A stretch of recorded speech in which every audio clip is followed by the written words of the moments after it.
And he says hello, and he's on Mad Dog Unleashed. Hello, Walter. How are you today? What's going on?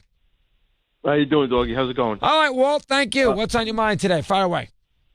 Two things. First, the post game. Why can't we go back to when they used to go into the locker room and the commissioner handed it to the owner and the coach then? You got because now it's a TV show. They got to do it at midfield. There's also too many. There's also too many family members are around.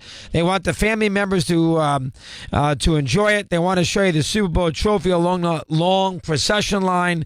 I'm not as much worried about that. I'm never that interested in the winning coach in that scenario anyway. No, what he's going to say. Then you get some reaction in the locker room. You know what I'm saying? Then you get a feel of the players right after the game in that environment. Fair, but I don't need the winning team. I just need the Super Bowl locker room is always a different deal because they put the losers out there in the middle of a hallway with the Gatorade sign behind them, so it's a little weird the way they do it. But yesterday was appalling that we did not hear Belichick, Brady, or Gronkowski, or much of either of the three of them, or Patricia. I'm not sure if the Patriots allow the guys to talk, but they did a very poor job. NFL Network, ESPN, NBC Sportsnet, every single one of them an atrocious job getting you the full feel of those press conferences from a Patriot standpoint. Go ahead. And Doggy, the second thing, Philly fans are clueless. If your one caller said all he saw was hugging and kissing and no fires, no cars on fire. I saw it too. They were overturning cars. They blew out a Macy's window. They went into a Wawa and trashed the poor owner's store. You had a fan eating horse manure off the curb, and a police horse they said is missing down in Philly.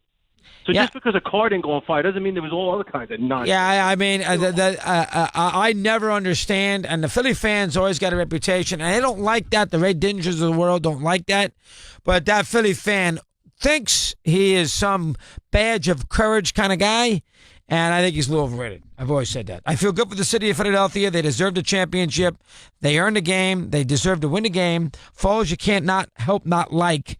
But the fan base, seems to think. See, the Philadelphia fan base thinks that he or she is the smartest fan in America in the NFL. The most loyal and the smartest. And they're neither. Simple. I hate to say it, they're neither. That's my take on it. And I'll tell you something else I was thinking about. This kills Philadelphia sports for a long time. Who in Philadelphia in the next 8 months to a year is going to care about the Phillies, 76ers, or Flyers after they won a championship? Especially the Phillies.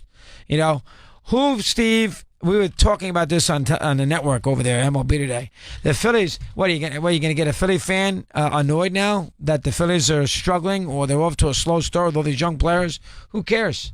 The Eagles right now are going to dominate this city in every shape of the word in sports for the next 3-4 years. It's not even debatable. The other sports teams in that town won't bring up a ripple.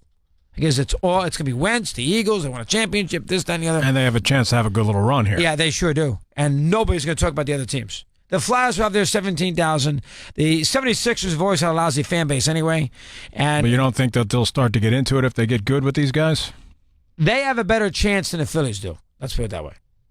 Phillies have won already. Because the Phillies had, in that 2007, 2010 period. And they won good run. Yeah, they won a championship. The Sixers haven't. So you want to tell me the Sixers? It's been 38 years that maybe they'd be a little more into it. The Phillies specifically are a forgotten franchise for a long time. Yeah, the Eagles are. Well, I think the bottom line is the Eagles are going to own the town for a long time now. I mean, they should for a decent amount of time. A decade. Think that long? Yeah, I do. Well, they got the quarterback. If you're, and it's tough for baseball. That's a huge market for them that nobody cares about right now.